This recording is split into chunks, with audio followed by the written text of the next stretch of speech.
Welcome in. It is day 48, and you are speaking with the Meeples Champion. You know, today we're going to be jumping into a game that, for me, I consider to be one of the most important entry-level games now for gaming. When you think back to the 80s and the 90s, I think there were some obvious, this is the game you need to play if you're going to get into gaming. Monopoly, Risk. Those were must-plays. They were two of the most owned games on the planet. Well, today, there's another two games that have kind of taken that spot. One of them is Ticket to Ride. Ticket to Ride is a really great game because it's not too difficult to figure out and anybody can play. I love the game because, for me, when I first started getting into gaming, it was one of the early games I touched. This was about 15 years ago now.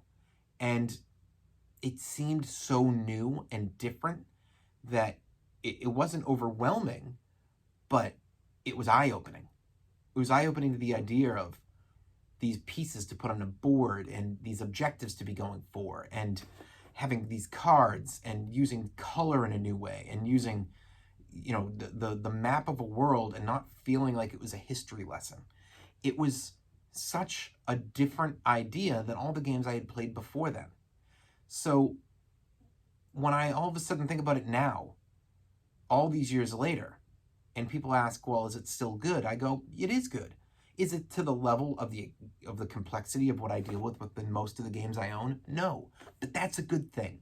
You don't want your entire collection to be a collection of difficult games that only you and the friends that you've slowly moved up that ranking with can play, and that your family, your other friends, the people you might meet down the line can't join you in because they haven't had that same ladder of difficulty going up. And suddenly you want somebody to play a game, they come to your house, they look at the wall and they go, no. You need to keep rings on the ladder for other people to climb up to it with you. For me, that first one is Ticket to Ride.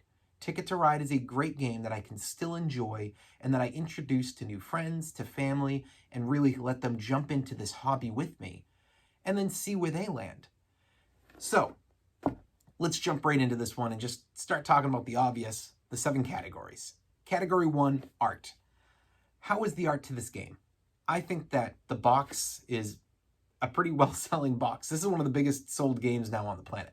And the box has definitely been a big part to that. When it first came out, this box was something that grabbed the eyes, and I think it's perfect for that age of when kids start to get into this level of gaming, because it's still got a little bit of a toy feel to it, but it doesn't kick out somebody who's older.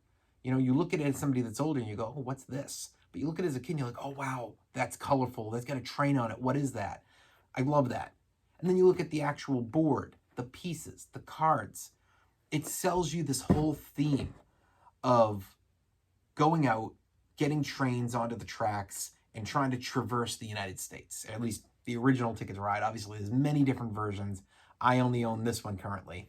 But I feel that it's a great way to introduce somebody is that art and how it grabs you. Big thumbs up. The components.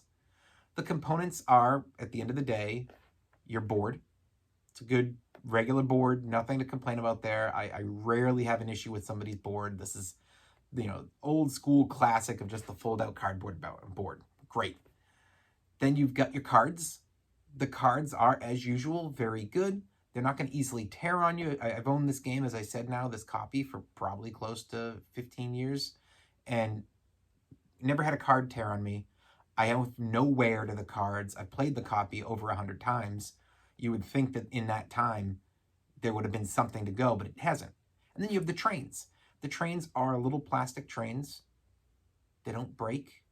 They haven't had the color wear off of them. They haven't chipped. They're great. And all of it helps sell the theme as well. Big thumbs up. I think that they did a good job on their components. The price. Now, this game can come as a little pricey sometimes when you really think about what's really in the game. Because when you open up a lot of boards today, you think, what am I getting? Well, you open up the board game and you pull out your board. You pull out your 6 packs of your different trains, but there are only 5 packs and a bonus pack of backups. But that's it. You just get your trains. and then the cards, and that's it. The box isn't stacked with pieces. It's part of why it is a good entry-level game now, because it's not overwhelming, but you're still paying close to 60 for this game. So, maybe you can find this for 50, and it's widely available. You're going to find it in every board game store. You're going to find it in every Amazon, every Target. You might even find it in your Walmarts. It's online. It is a little pricey. Is it worth it? Yes. If you are trying to find a game for your family, great pick. As long as your kids are, old enough. At least, I would say minimum 10. But it could go maybe even as low as 8, maybe even as young as 6. I haven't really had an opportunity to introduce this game to a kid in that range, so I don't know personally. But trying to think about kids at that stage, I feel like this wouldn't necessarily be that difficult. They may not totally understand what they're doing, but they might be able to participate. But by 10, yes, 100% they're good to go. Really, I think by 8 they should be good to go.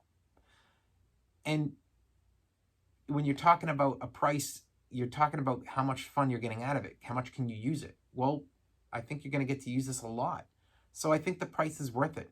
Because if it's $60 and the question is, am I going to use this enough times that, let's say 60 times, can I get $1 for every use?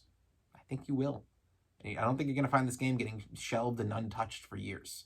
So big thumbs up when it comes to the price. Difficulty, it is not a difficult game. This is easy to get. You're going to have plenty of options when it comes to, yes, your high level and your medium level people are going to go, I know what we're doing. But your entry levels, they're going to figure this out in, 1 or 2 rounds. It's not going to take much. Honestly, they'll probably figure it out in 1 or 2 minutes. Your younger kids, as I said, they'll figure it out. Big thumbs up. I think the difficulty is a big win for this. Replayable. I think that this is one that may not be back-to-backs very often, but on occasion, but definitely back-to-back days.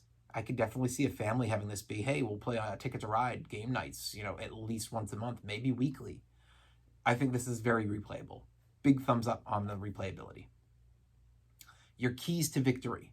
So there are multiple things you can do in this game. I tend to be a person that says, okay, I get my original, 3 routes to choose from. I'm going to look through, I have to keep at least one, and I'm going to go, okay, I'm going to try to keep as many as I can, as long as they don't feel like they're impossible to connect. And then I work all game on making one single train route. So at the end of the game, I've completed them, I get their points, I get the points for everything I dropped, and I get the points for the bonus of having the longest train. That's what I go for. Other people say, I don't need to do that. I'm going to go and just keep picking up new objectives, picking new ones to add in, and keep completing those. Now, it comes with a risk, because if you don't complete it, you lose. Meaning, if you get this for 10 points, you get plus 10. But if you don't only not get the plus 10, you lose 10. So it's a 20-point shift there. Now, other people say, I don't need to do any of the routes. I might do the one I got at the beginning, but likely is all I'm going to do is keep trying to get all of the 6 train hits to keep getting 15 points at a time. Other people there's just so many options in here. You can do it all.